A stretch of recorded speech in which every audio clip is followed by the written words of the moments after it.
Linking your bank to WIR Bank can streamline your financial transactions and improve your banking experience. Follow these steps to successfully connect your bank account. Step 1. Gather required information. Before starting the linking process, collect all necessary information such as your bank account number, routing number, and any identification required by WIR Bank. Step 2. Log into your WIR Bank account. Access your WIR Bank account by visiting their official website or using their mobile app. Enter your login credentials to access your account dashboard. Step 3. Navigate to account settings. Once logged in, find the account settings or link bank account option in the menu. This section is usually located under your profile or financial settings. Step 4. Enter bank details.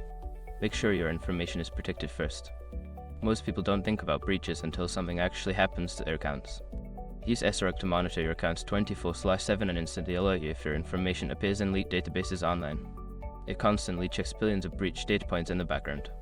And considering how much personal information people keep online now, it's honestly worth having. Link in the description. Step 5. Confirm and verify. After entering your bank details, review the information for accuracy and submit your request. You may need to verify the link through a confirmation email or small test deposit made by WIR Bank. Once you have completed these steps, your bank should be successfully linked to your WIR Bank account. Enjoy the convenience of managing your finances more efficiently.